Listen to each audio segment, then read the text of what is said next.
Hi. I thought I would just share a little bit about my artistic past.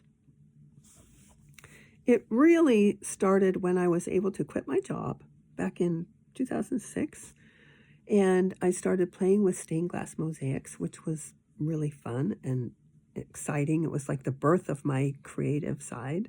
I'm sure it was, in looking back at my life, I know it was there in so many ways while I was raising kids and, doing whatever I did. But this is the time where my creativity got to express itself with art, with something colorful and art-like.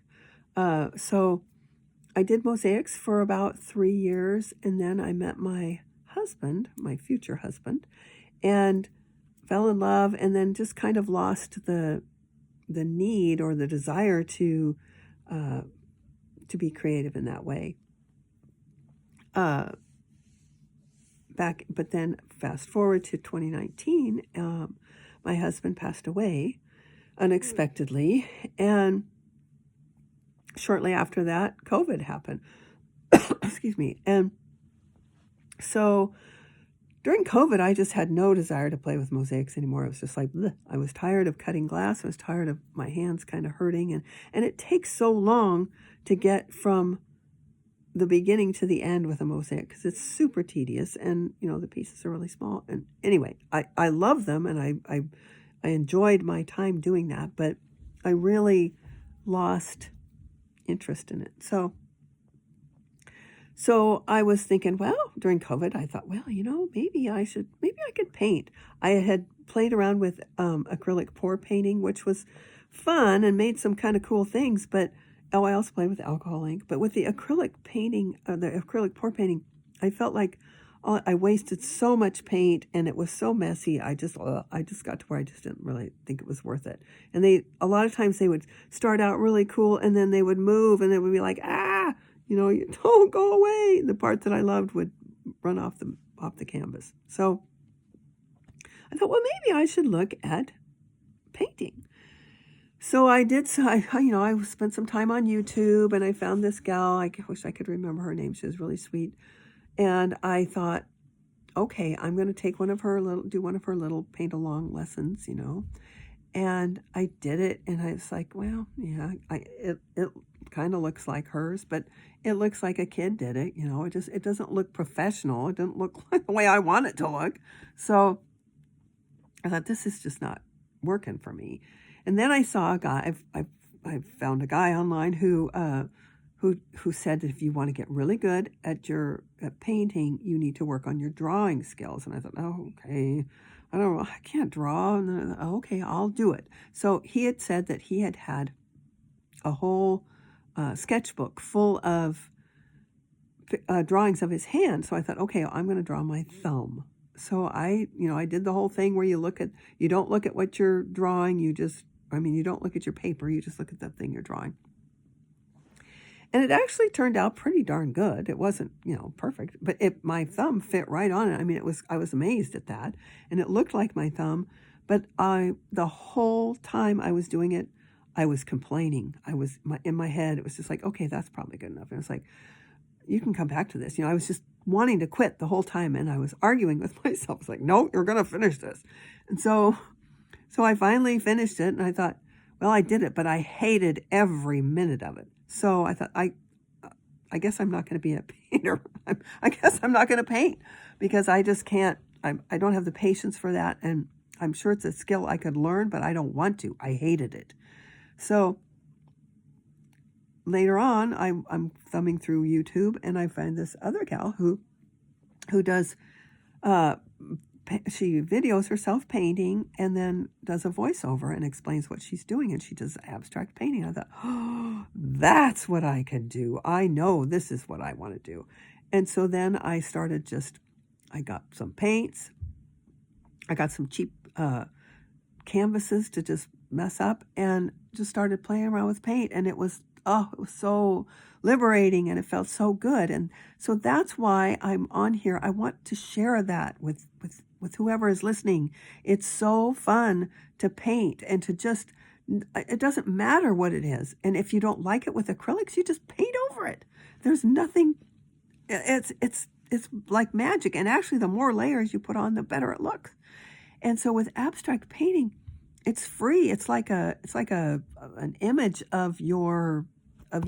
It's your heart. It's like I feel like I'm just a conduit. Whatever is out there in the universe is coming through me, and it's coming out on. And sometimes I look at it and think, "What the hell is that? Why did you choose that color?" And then I'll post a picture of it, and somebody's going, "Oh my God, that's the most beautiful thing ever!" And I'm thinking, well, okay, whatever. So that's the joy of abstract painting. It's it's like a means of communication for me.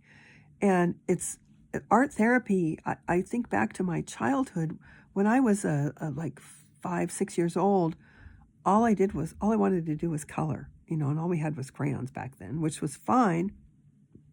But I'll never forget, I wanted a box of 64 crayons with the little sharpener in the back. It was like, oh, and I always got like the 24 or 48, they were nice, but my sister always got the 64 piece package because she was older, and Mom would just say, oh, well, whatever. And at the end of the school year, she'd just dump them all in this basket. So that's what I had to color with these leftover crayons in the basket. And they were always beat up, with the other crayons hitting each other. So the white always had black marks on it or pink marks or something. So it was like, just spend $2 on a box of crayons for me, Mom. So anyway, I digress. But anyway, coloring and colors are just, they're therapy to me. I love the way they make me feel. There's just something about it. Sometimes I'll do a painting and it's like, oh my God, I just love this. And I don't even know why. So I'm really am encouraging you to trust me and just give it a try. It's not that hard.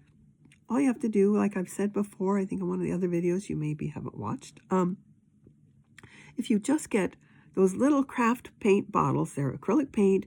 You can get them at Michael's, Walmart, any store that sells basic art supplies will have these little 2-ounce bottles of, just get red, yellow, blue, white, and black. And you'll have all you need. You can always they have lots of other colors. You can, of course, get as many as you want. But if you're on a limited budget, that's all you have to do. That's all you would need. And get some cheap brushes for $5, $6, $7. They usually have little packs of them for, with like 5 brushes in them of different sizes and shapes. And you can just paint on paper. It won't work very well because it's wet, on like copy paper or something. But you can get these little cardboard panels that are just covered with a canvas, or just a thick piece of cardboard that's covered with canvas. And you can paint those. They come in like 8x10, 9x12, whatever. Just get some basic supplies and you'll be amazed at how fun it is. Have a little cup of water there to rinse your brush out, but just play. I promise it's going to be fun. So I'm planning on just, I'm not sure what I'm going to talk about. I don't know what I'm going to do with these videos, but I'm encouraging you to paint along with me. Maybe we'll do, I don't know. I'll figure it out. So stay tuned, and please, please, please don't deny your creativity, because it's in there. And I feel like the more we create, the more we spend time in the moment with our creating, the less time we're sending out negative vibes to this universe that is having a struggle right now. Well, with this earth, the universe is doing fine. Our planet is having a hard time. And I think if we just spend some time thinking about something positive and doing something fun that brings us joy, we can alleviate some of that. So I hope you have a great day, and thanks for listening. And please like, subscribe. It will really help the channel and get this out to more people. So have a great day. Thanks for listening.